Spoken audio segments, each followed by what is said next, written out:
মেদিনীপুর মেডিকেলে প্রসূতির মৃত্যু, ত্রুটিযুক্ত স্যালাইন দেওয়ার অভিযোগ প্রকাশ্যে আসতে তৎপর হয়েছে স্বাস্থ্য ভবন। 5 থেকে 6 জন বিশেষজ্ঞ চিকিৎসককে নিয়ে প্রতিনিধি দল তৈরি করা হচ্ছে। সেই প্রতিনিধি দলে মেদিনীপুর মেডিকেল কলেজে গিয়ে গোটা পরিস্থিতি তারা খতিয়ে দেখবেন। প্রতিনিধি দলে থাকবেন স্ত্রী রোগ বিশেষজ্ঞ, ক্রিটিক্যাল কেয়ার ইউনিট বিশেষজ্ঞ এবং ড্রাগ কন্ট্রোলের আধিকারিক। স্বাস্থ্য ভবনের আধিকারিকরাও এই টিমে থাকছেন। মেদিনীপুর মেডিকেলে প্রসূতির মৃত্যু, ত্রুটিযুক্ত স্যালাইন দেওয়ার অভিযোগ প্রকাশ্যে আসতেই স্বাস্থ্য ভবন তৎপর হয়েছে। ঠিক কি ভাবনা চিন্তা চলছে এই মুহূর্তে, কি অ্যাকশন নেওয়া হচ্ছে স্বাস্থ্য ভবনের তরফ থেকে জানাবেন অর্কদীপ্ত মুখোপাধ্যায়। এই মুহূর্তে আমাদের সঙ্গে রয়েছেন প্রতিনিধি টেলিফোন লাইনে। অর্কদীপ্ত, শুক্লা দেখো, মেদিনীপুর মেডিকেল কলেজে যে ত্রুটিযুক্ত স্যালাইন দেওয়ার ফলে প্রসূতি মৃত্যুর ঘটনা ঘটেছে এবং প্রায় 6 জন সেখানে অসুস্থ হয়ে পড়েছেন, প্রসূতি অসুস্থ হয়ে পড়েছেন, তার মধ্যে একজন মারা গিয়েছেন।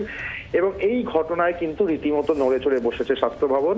5 থেকে 6 জনের একটি বিশেষজ্ঞ দল তৈরি করে, একটি প্রতিনিধি দল তৈরি করে মেদিনীপুরে পাঠানো হচ্ছে এবং সেই প্রতিনিধি দল মেদিনীপুর মেডিকেল কলেজে গিয়ে গোটা বিষয়টা খতিয়ে দেখবে, তদন্ত করবে ঠিক কি কারণে এই ঘটনা ঘটেছে, যারা অসুস্থ হয়েছেন কেন অসুস্থ হয়েছেন, যিনি মারা গিয়েছেন তার মারা যাওয়ার কারণ কি, যে স্যালাইনের কথা বলা হচ্ছে সেই স্যালাইনই আসল কারণ কিনা, এই প্রতিটা বিষয় তারা খতিয়ে দেখবেন।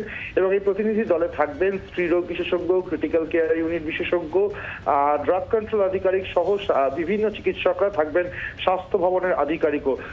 এই ফলে এই যে 5 থেকে 6 জনের প্রতিনিধি দল তারা যাবে মেদিনীপুরে, তারা গিয়ে পুরো বিষয়টা খতিয়ে দেখেই কিন্তু একটা ফাইনাল রিপোর্ট সাবমিট করবে এবং তারপরে হয়তো পরবর্তী পদক্ষেপ নেওয়া হবে। আপাতত স্বাস্থ্য ভবনের তরফ থেকে মেডিকেল স্টোর বন্ধে কোনো রকম কি নির্দেশ কি দেওয়া হয়েছে? দেখো, স্বাস্থ্য ভবনের তরফ থেকে এই ধরনের একটি আপাতত বলা হয়েছে যে ঠিক মেডিকেল স্টোর যেটা পশ্চিমবঙ্গ ফার্মাসিউটিক্যাল ইউনিট, যেটা অন্য একটি বেসরকারি সংস্থার অধীনে, তাদেরকে কোন রকম ওষুধ বা সেগুলো ম্যানুফ্যাকচারিং অর্থাৎ বানানো বন্ধ করার নির্দেশ দেওয়া হয়েছে। কিন্তু এখনো পর্যন্ত এই 7ই জানুয়ারি কিন্তু এই নির্দেশ দেওয়া হয়েছিল বলে জানা যাচ্ছে। আমি আরো ডিটেলে যেটা বলতে পারি যে ওষুধটার নাম এই যে রিঙ্গাল ল্যাকটেট বলে যে স্যালাইন, ওষুধও বলা উচিত না, যে স্যালাইন, এই রিঙ্গাল ল্যাকটেট স্যালাইন, এই স্যালাইন থেকেই কিন্তু প্রসূতিদের শরীরে দেওয়া হয়েছিল। ফলে সেটা আপাতত ম্যানুফ্যাকচারিং বন্ধ করার নির্দেশ দেওয়া হয়েছে স্বাস্থ্য ভবনের তরফ থেকে। ফলে সব বিষয়টাই কিন্তু খতিয়ে দেখা হচ্ছে। রিঙ্গাল ল্যাকটেট নিয়ে কিন্তু অতীতে অভিযোগ উঠেছিল এবং সেটা তখনও বন্ধ করা কেন হয়নি সেটা নিয়েও কিন্তু উঠছে প্রশ্ন। এই মুহূর্তে কিন্তু সরাসরি বলা হয়েছে যে এই স্যালাইন বন্ধ করতে হবে এবং একই সঙ্গে এই কোম্পানি যারা এই রিঙ্গাল ল্যাকটেট বানাতো তাদেরকে সমস্ত ধরনের ওষুধ ম্যানুফ্যাকচারিং বন্ধ করার নির্দেশ দেওয়া হয়েছে স্বাস্থ্য দপ্তরের তরফ থেকে। যে টিম মেদিনীপুরে যাচ্ছে তারা কি পুরো বিষয়টা খতিয়ে দেখে আজ বা কালকের মধ্যে রিপোর্ট দেবে? সেটা বলা সম্ভব নয়। কতক্ষণে তারা তাদের পূর্ণাঙ্গ তদন্ত করতে পারবে তার উপর ডিপেন্ড করছে। তারা আজকে যাচ্ছেন, তারপরে তারা এই পুরো বিষয়টা খতিয়ে দেখবেন, সেটা কতক্ষণ সময় লাগবে, আজ বা কালকের মধ্যেই। আজকে হওয়ার সম্ভাবনা একেবারেই কম, কালকে তারা রিপোর্ট দেবেন কিনা সেটা পরবর্তী সময় বলতে পারবে। তবে এই মুহূর্তে আমরা এইটুকুনি বলতে পারি যে টিম যাচ্ছে এবং পুরো বিষয়টা খতিয়ে দেবে। রিপোর্ট তারা কখন দেবেন, পুরো বিষয়টা কতক্ষণে তারা পুরো তদন্ত করতে পারবেন তার উপরে নির্ভর করছে যে তারা ফাইনাল কনক্লুশন বা ফাইনাল রিপোর্ট কি দেন।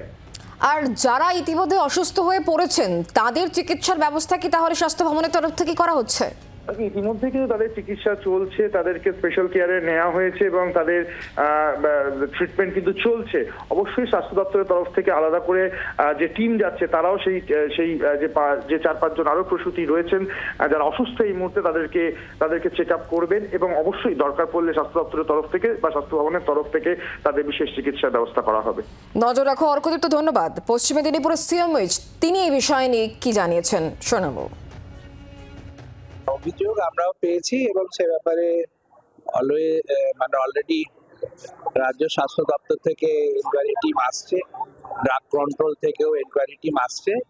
তো যে প্রসূতিরা ভর্তি হয়েছিল তার মধ্যে কিছু ওষুধ তো তারা পেয়েছে, সে বিভিন্ন রকমের ওষুধ পেয়েছে, শুধু যে ফ্লুইড পেয়েছে তা নয়, সব ওষুধের ব্যাচ নাম্বার ড্রাগ কন্ট্রোল তুলে সেগুলো বিচার্যের বিষয় যে কোথা থেকে কি হয়েছে।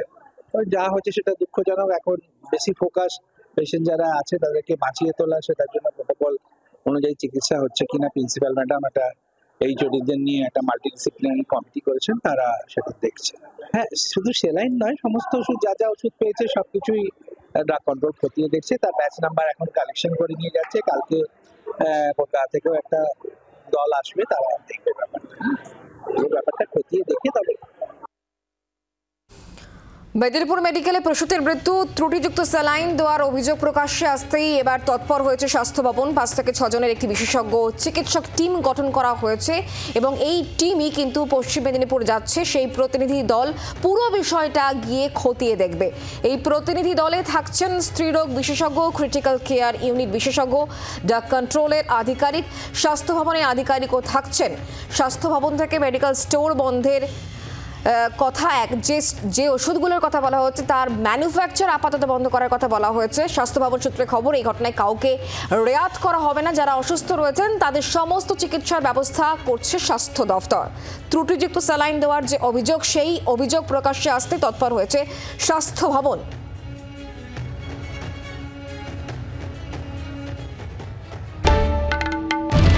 বাংলার আওয়াজ, বাঙালির আবেগ, জি 24 ঘন্টা।